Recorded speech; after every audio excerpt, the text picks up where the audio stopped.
Hi everyone, Joe here from ElitePodcasts-dot-net.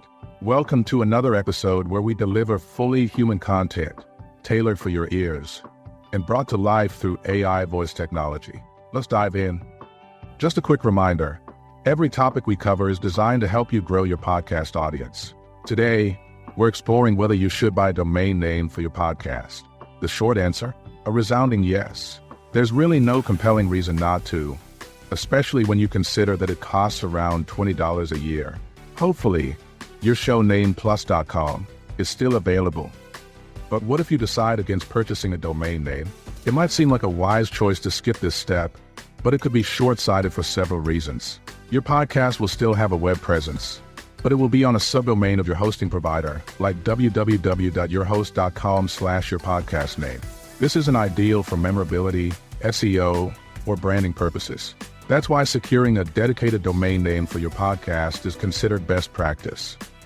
Not to go that deep into SEO or search engine optimization, because this is more beginner to intermediate podcast info, but the domain is where SEO begins for most podcasters. You may connect or forward your domain to different websites over time, but the domain is always where your show's headquarters online should be. Once you bought your domain, you'll need to set it up to direct to a website. If you already have a site for your show, that's where your domain should point. However, if you don't have a personal podcast website yet, your podcast host usually offers a free basic listening page on their subdomain. This is the web page you should direct your domain to. So, when someone types www.yourpodcastname.com into their browser, they'll land directly on your podcast player page and your host website. To forward your domain to a certain web address is not difficult at all. In general terms, you log into the website where you purchased the domain, select your domain, and look for options such as forwarding to choose from. Next, enter the web address you would like your domain to point to or go to on the web. Hopefully the site will confirm you made the change successfully, and then you wait. It could take anywhere from a few minutes to several hours for the changes to take effect, but most of the time it is minutes. Now, you might be wondering about building a full website for your podcast. I will delve deeper into that topic in a future episode, but it's definitely not a bad idea. For new shows, I recommend starting by securing your domain and forwarding it to your host's free player page. As your podcast grows and you're committed to the long haul, consider developing a more comprehensive website.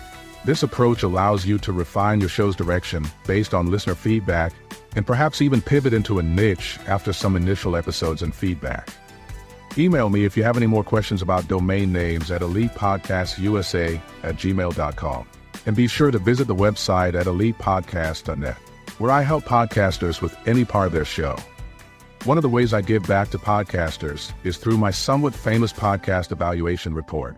This is where I spend about 2 hours going over your show and brand. I also generate a multi-page PDF report and include suggestions.